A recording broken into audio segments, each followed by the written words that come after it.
Guys, the times are changing. The social media outlets are no longer simply the powerhouse of Facebook and the image hosting site of Instagram. It is with some concern that we let you know that Fitment Industries now has joined TikTok.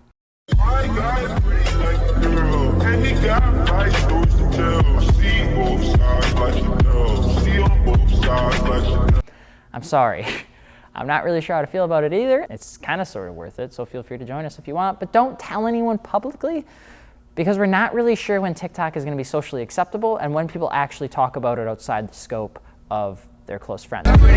In terms of what is socially acceptable though, there is a car out there that accomplishes everything that an adult would want that still loves cars, okay? A car out there that looks nice, has 4 doors, is more than just a Subaru, and allows some modification out there without having to worry about the insurance company jacking up your rates, okay? It's a car that's refined and says, no, I pay for my parents' meals when I go home to, you know, Red Lobster. I'm Alex, Alex.fi on Instagram, and today we're gonna be talking about the car that continues to be a consistent favorite in the world, the Acura TL.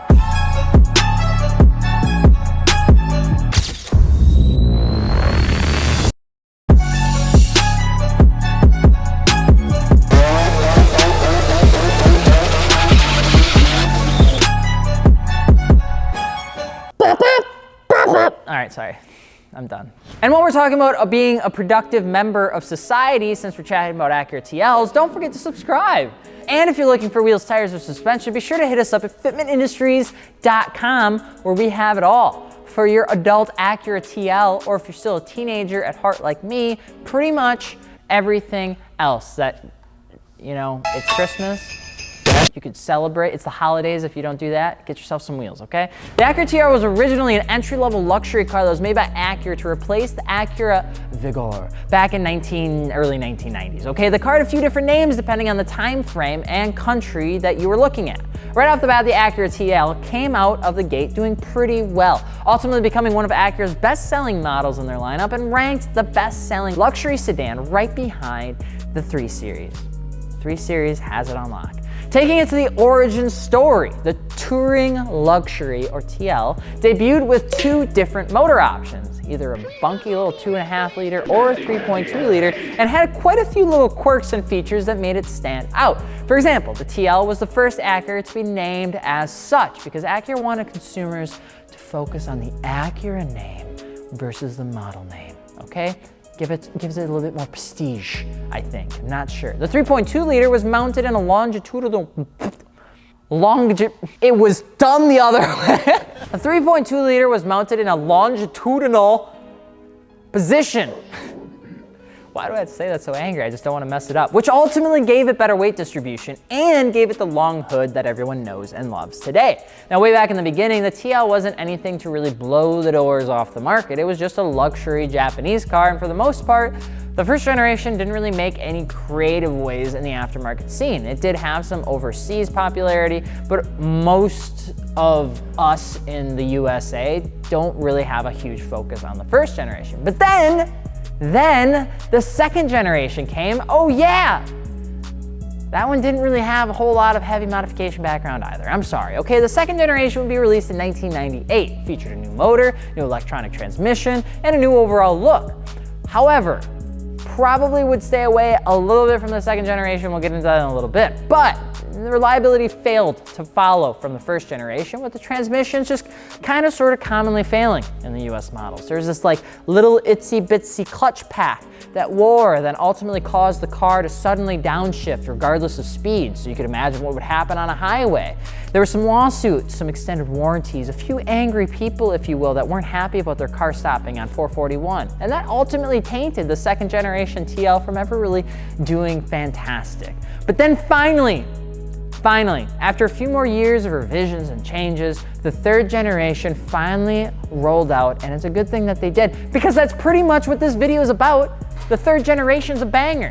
In 2004, Acura introduced the TL that everyone knows and loves. The reason that it hit so well was due to the American Honda designer John Akita And the fact that this was going to be a North American exclusive, it was a whole new design. It was kicked and nickeled, 270 horsepower, had an automatic or manual option, Brembo, 4-piston brakes, a limited slip diff, baby, stiffer roll bars, and a new front end to boot, and people actually loved it. Acura would introduce a tuner package and call it the A-Spec, which was tuned by Makoto Tamamura, and even included the original factory warranty, which is kind of a big deal. The car was a banger, all right?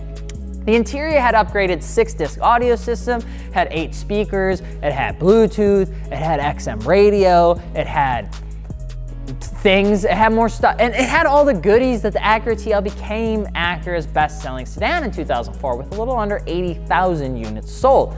Their only major revision was in 2007 when they gave it some new gauges, new lights, a little new steering wheel for it, you know. Overall though, the generation did fantastic and I love it, and if I could just stay with this design forever, I probably would. I think I'm forgetting something.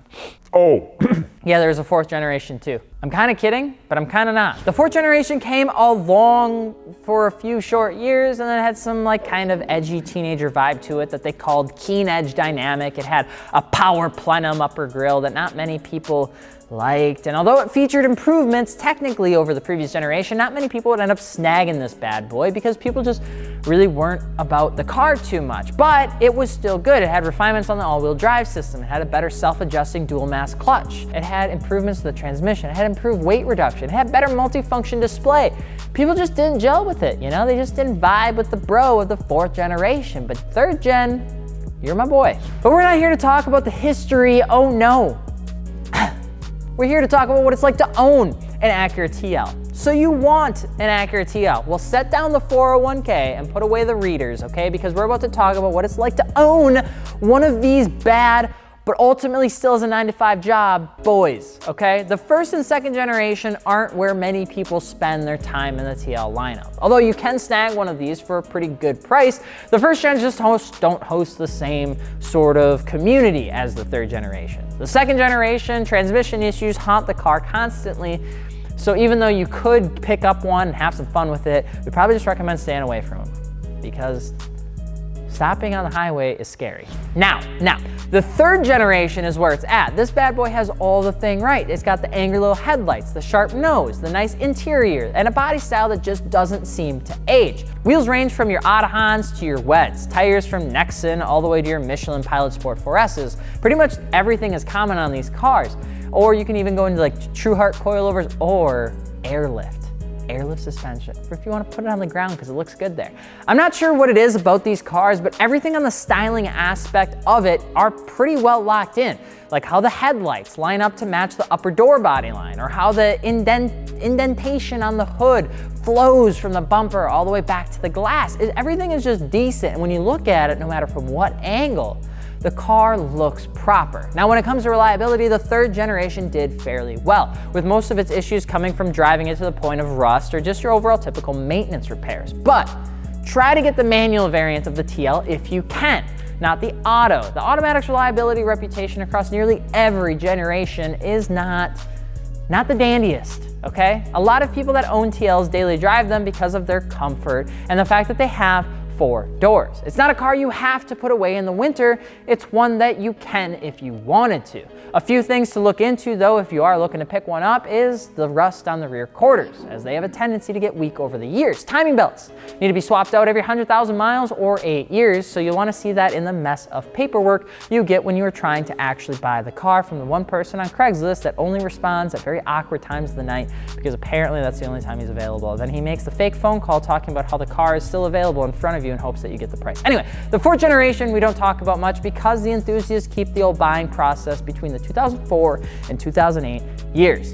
The Acura TL is a legendary car for the everyday driver that wants something cool, calm, collected, but still gets you to your day job with the 5-week-old donations in the back. It's got a trunk, it's got space, it comes with a manual transmission and VTEC that makes you feel like you're the next Senna, but you're still comfortable enough to take it across the country without having to worry too much about it. Modifications exist for it, but you never see it become too excessive because the person modifying it has a 9 a.m. the next morning to talk about the Q4 financials.